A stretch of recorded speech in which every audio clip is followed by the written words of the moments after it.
தமிழ் நண்பர்கள் அனைவருக்கும் வணக்கம். நீங்கள் பார்த்து கொண்டிருப்பது லூப் டெக் யூடியூப் சேனல். பிசிக்கான ஒரு நல்ல வீடியோ எடிட்டிங் சாஃப்ட்வேர்னு சொல்லிட்டு நம்ம இன்டர்நெட்டில் சர்ச் பண்ணோம்னா கிட்டத்தட்ட எக்கச்சக்கமான சாஃப்ட்வேர் நம்மளுக்கு அந்த இடத்துல ரிசல்ட்டாக வரும். நம்மளுக்கு நிறைய பேருக்கு ஒரு சந்தேகம் இருக்கும். இந்த மூவிஸ் எல்லாமே மேக் பண்ணுறவங்க எந்த விதமான வீடியோ எடிட்டிங் சாஃப்ட்வேர் யூஸ் பண்ணி இந்த மூவிஸ் எல்லாத்தையும் எடிட் பண்ணுறாங்கன்னு சொல்லிட்டு இங்கே நிறைய பேருக்கு ஒரு சந்தேகம் இருக்கும். நம்ம இந்த வீடியோவில் மூவிஸ் எல்லாத்தையும் எடிட் பண்ணுற ஒரு 5 பவர்ஃபுல்லான வீடியோ எடிட்டிங் சாஃப்ட்வேர் தான் நம்ம இந்த வீடியோவில் பார்க்க போகிறோம். இந்த 5 சாஃப்ட்வேரும் நீங்கள் கற்றுக்கிட்டேன்னா ஃப்யூச்சரில் இதை உங்களுக்கு ஒரு கரியராகவும் அமையத்துக்கு நிறைய சான்ஸ் இருக்குது. ஓகே, வீடியோ ரொம்ப சுவாரஸ்யமாக இருக்கும். ஆனால் வீடியோ எந்த இடத்துலையும் ஸ்கிப் பண்ணாமல் கடைசி வரைக்கும் பாருங்கள். அது மாதிரி நம்ம சேனலுக்கு இன்னும் நீங்கள் சப்ஸ்கிரைப் பண்ணலாம். மறக்காம இந்த வீடியோ கீழே இருக்கிற அந்த ரெட் கலர் பட்டன் அழுத்தி சப்ஸ்கிரைப் பண்ணுங்கள். கூட பக்கத்தில் இருக்கிற பெல் ஐக்கானை கிளிக் பண்ணி ஆலில் செட் பண்ணிக்கோங்க. அப்போ தான் என்றைக்குமே நம்ம அப்லோட் பண்ணுற வீடியோ உங்களுக்கு உடனுக்குடனே நோட்டிஃபிகேஷனாக வரும். ஸோ ஓகே, வாங்க இன்றைக்கான வீடியோ நம்ம ஸ்டார்ட் பண்ணலாம்.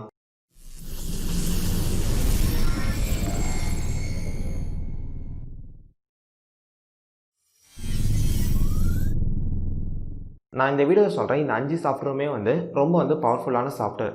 இந்த சாஃப்ட்வேர் நம்ம சிஸ்டமில் ரன் ஆகணும்னா நம்ம கையில் ஒரு ஹையர் அண்ட் பிசி இருக்கணும். ஆனால் இங்கே பிரச்சனை என்னென்னு பார்த்தீங்கன்னா, நிறைய பேர் ஒரு மிட்ரேஞ்சான பிசியை தான் நிறைய பேர் வச்சுருப்பீங்க. அதனால் நான் வீடியோ கடைசியில் இந்த சாஃப்ட்வேர் எல்லாத்தையும் இந்த மிட்ரேஞ்ச் கம்ப்யூட்டர்ஸில் எப்படி யூஸ் பண்ணுறதுன்னு சொல்லிட்டு ஒரு சின்ன ட்ரிக் மட்டும் நான் சொல்லித்தரேன். ஓகே, இப்போ நம்ம லிஸ்ட்டில் என்னென்ன சாஃப்ட்வேர் எல்லாமே இருக்குன்னு சொல்லிட்டு நம்ம ஒன்று ஒன்றா பார்க்கலாம். ஓகே, நம்ம லிஸ்ட்டில் இருக்கிற first software Adobe Premiere Pro. இது ஒரு அடோபோட ப்ராடக்ட். இந்த சாஃப்ட்வேர் மூவி எடிட்டிங்க்கு மட்டும் யூஸ் பண்ணது இல்லாமல் YouTube videos, web series, short film இது மாதிரியான இடத்துலையும் இந்த எடிட்டிங் சாஃப்ட்வேர் இப்போதைக்கு நிறைய பேர் யூஸ் பண்ண ஆரம்பிச்சிட்டாங்க.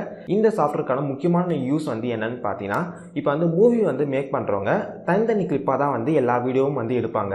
அந்த எல்லா வீடியோவும் ட்ரிம் பண்ணி மெர்ஜ் பண்ணதுக்கு இந்த ப்ரீமியம் ப்ரோ சாஃப்ட்வேர் தான் அதிக பேர் யூஸ் பண்ணுவாங்க. ஓகே, நம்ம லிஸ்ட்ல இருக்கிற second software Adobe After Effects. இதுவும் அடோபோட ப்ராடக்ட் தான். இந்த சாஃப்ட்வேர் எதுக்கு முக்கியமாக யூஸ் ஆகுதுன்னு பார்த்தீங்கன்னா, வீடியோவில் ஒரு எஃபர்ட் ஆட் பண்ணதுக்கு இந்த சாஃப்ட்வேர் அதிகமாக யூஸ் பண்ணுவாங்க. அது மட்டும் இல்லாமல் ஏதாச்சும் மூவி இன்ட்ரோ எல்லாத்தையும் ரெடி பண்ணதுக்கும் இந்த சாஃப்ட்வேர் அதிகமாக யூஸ் பண்ணுவாங்க.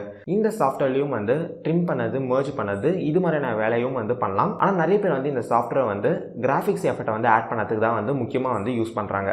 ஓகே, நம்ம லிஸ்ட்டில் இருக்கிற தேர்ட் சாஃப்ட்வேர் Sony Vegas. இந்த Sony Vegas சாஃப்ட்வேரும் ஆஃப்டர் எஃபெக்ட்ஸ் சாஃப்ட்வேரும் ஒரே மேட் தான். இந்த ஆஃப்டர் எஃபெக்ட்ஸ் சாஃப்ட்வேர் என்ன செய்தோ அதே வேலையை தான் இந்த Sony Vegasம் செய்யும். இந்த Sony Vegas சாஃப்ட்வேர் அதிகமாக எதுக்கு யூஸ் பண்ணுறாங்கன்னு பார்த்தீங்கன்னா, இதே மாதிரியே வீடியோவில் விஎஃப்எஸ் ஆட் பண்ணது, ஏதாச்சும் கிராஃபிக்ஸை ஆட் பண்ணது, இதுக்கு தான் அதிகமாக இந்த சாஃப்ட்வேர் யூஸ் பண்ணுறாங்க. நம்ம லிஸ்ட்டில் இருக்கிற ஃபோர்த் சாஃப்ட்வேர் Avid. இந்த சாஃப்ட்வேர் ஒரு சில பேர் தான் அதிகமாக யூஸ் பண்ணுறாங்க. இந்த சாஃப்ட்வேர் நம்மளால் எடிட்டிங்கும் பண்ண முடியும். அதே நேரம் விஎஃப்எஸும் நம்மளால் ஆட் பண்ண முடியும். இந்த software like wise premium pro மாதிரியே தான் இருக்கும். ஓகே, நம்ம லிஸ்ட்டில் இருக்கிற ஃபைனல் சாஃப்ட்வேர் என்னென்னு பார்த்தீங்கன்னா ஃபைனல் கட் ப்ரோ. நிறைய பேர் இந்த மேக் புக்கை வாங்குவாங்க. இந்த மேக் புக் வாங்கிறதுக்கான முக்கியமான காரணம் என்னென்னு பார்த்தீங்கன்னா, இந்த ஃபைனல் கட் ப்ரோ எட் சாஃப்ட்வேர் யூஸ் பண்ணதுக்கு மட்டும்தான். இந்த சாஃப்ட்வேர் மேக்குக்கு மட்டும்தான் இருக்குது, விண்டோஸ்க்கு இல்லை. இந்த சாஃப்ட்வேர் யூஸ் பண்ணதுக்கு தான் நிறைய பேர் மேக் புக் வாங்கிறதுக்கான முக்கியமான காரணமே. ஓகே, இப்போ மூவி எடிட்டிங்க்கு இல்லை ஏதாச்சும் ஒரு சாஃப்ட்வேர் தான் யூஸ் பண்ணுவீங்களான்னு கேட்டிங்கன்னா கண்டிப்பாக இல்லை. இந்த எல்லா சாஃப்ட்வேரையும் கலந்து தான் மூவி எடிட்டிங்க்கு யூஸ் பண்ணுவாங்க. இப்போ உதாரணத்துக்கு பார்த்தீங்கன்னா, எல்லா கிளிப்பையும் ஒன்றா சேர்க்கறதுக்கு ப்ரீமியம் ப்ரோ யூஸ் பண்ணுவாங்க.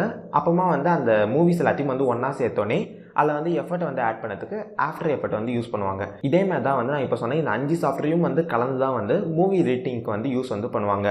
ஒவ்வொரு சாஃப்ட்வேருக்கும் ஒவ்வொரு ஸ்பெஷாலிட்டி இருக்குது. அதனால் ஒரு சாஃப்ட்வேர் ஒரு விஷயத்துக்கு யூஸ் பண்ணுவாங்க.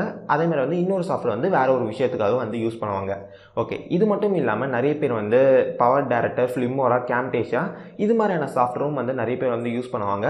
ஆனால் இந்த சாஃப்ட்வேர் எல்லாமே பேசிக்கில் கற்றுக்கிறதுக்கு யூஸ் ஆகும். அதே வீடியோ எடிட்டிங்கில் நீங்கள் எக்ஸ்பர்ட் ஆகணும்னா, நான் இந்த வீடியோ சொன்னேன், இந்த 5 சாஃப்ட்வேரும் நீங்கள் கற்றுக்கிட்டேன்னா கண்டிப்பாக உங்களுக்கு ஃபியூச்சரில் இது ஒரு கரியராகவும் அமையத்துக்கு நிறைய சான்ஸ் இருக்குது. ஓகே, ஆனால் நான் வீடியோ ஸ்டார்டிங்லேயே சொல்லியிருந்தேன், இப்போ இந்த 5 சாஃப்ட்வேரும் உங்கள் சிஸ்டமில் நீங்கள் ரன் பண்ணோம்னா கண்டிப்பாக உங்கள் கையில் ஒரு ஹையர் அண்ட் பிசி இருக்கணும். ஆனால் இங்கே பிரச்சனை என்னென்னு பார்த்தீங்கன்னா, நிறைய பேர் ஒரு மிட் ரேஞ்சுக்கான பிசி தான் வச்சுருப்பீங்க. இப்போ அது மாதிரியான சிஸ்டமில் எப்படி இந்த சாஃப்ட்வேர் ரன் பண்ணதுன்னு சொல்லிட்டு ஒரு சின்ன ட்ரிக்கு மட்டும் சொல்லித்தரேன். இப்போ ஒரு சாஃப்ட்வேரோட பழைய வெர்ஷனை நீங்கள் மிட் ரேஞ்ச் கம்ப்யூட்டர்ஸில் யூஸ் பண்ணுங்க. ஏன்னா அந்த பழைய வெர்ஷனுக்கான அந்த சாஃப்ட்வேருக்கான சிஸ்டம் ஸ்பெசிஃபிகேஷன் வந்து கம்மியாக தான் வந்து இருக்கும். அதனால் வந்து நீங்கள் வந்து ஒரு மிட்ரேஞ்சுக்கான சிஸ்டம் வந்து வச்சுருக்கீங்கன்னா நீங்கள் வந்து அந்த சாஃப்ட்வேருக்கான பழைய வெர்ஷனை வந்து நீங்கள் வந்து யூஸ் பண்ணுங்கள். ஓகே, இப்போ நான் இந்த வீடியோ சொன்னேன், இது எல்லா சாஃப்ட்வேருமே வந்து பெய்டு தான், ஃப்ரீ வந்து இல்லை. இந்த எல்லா சாஃப்ட்வேரும் வந்து உங்களுக்கு பார்த்தீங்கன்னா கிட்டத்தட்ட வந்து 20,000க்கு மேலே தான் வந்து உங்களுக்கு வந்து கண்டிப்பாக வந்து வரும். இதை நீங்கள் வந்து ஃப்ரீயாக வந்து கற்றுக்கணும்னா நீங்கள் வந்து என்ன பண்ணலாம்னு பார்த்தீங்கன்னா, ஒவ்வொரு சாஃப்ட்வேருக்கும் வந்து 30 days ஃப்ரீ ட்ரையல் வந்து தருவாங்க. அந்த ஃப்ரீ ட்ரையலை வந்து நீங்கள் வந்து யூஸ் பண்ணலாம். அப்படின்னாலும் வந்து ஒரு சில கிராக் வெர்ஷன் கூட நீங்கள் வந்து யூஸ் வந்து பண்ணலாம். ஸ்டார்டிங்கில் வந்து கிராக் வெர்ஷனை யூஸ் பண்ணி வந்து கற்றுக்கோங்க. அப்புறமா வந்து இந்த வீடியோ எடிட்டிங் மூலமாக ஒரு மணியை வந்து நீங்கள் வந்து ஏர்ன் பண்ணுறீங்கன்னா நீங்கள் வந்து அந்த சாஃப்ட்வேருக்கான ஒரிஜினல் வெர்ஷனை வந்து யூஸ் பண்ணுங்கள். அதான் வந்து நல்லது. ஓகே நண்பா, அவ்வளோதான் இந்த வீடியோ வந்து பிடிச்சிருந்துச்சுன்னா வீடியோக்கு வந்து லைக் பட்டனை வந்து கிளிக் பண்ணுங்கள். உங்கள் நண்பர்களுக்கு வந்து இந்த வீடியோ வந்து ஷேர் பண்ணுங்கள். வேறு என்ன வீடியோ போடலாம்னு சொல்லிட்டு மறக்காமல் கமெண்ட் செக்ஷனில் வந்து லீவ் பண்ணுங்கள். நம்ம சேனலில் வந்து கண்டிப்பாக அந்த வீடியோ வந்து போஸ்ட் பண்ணலாம். நன்றி.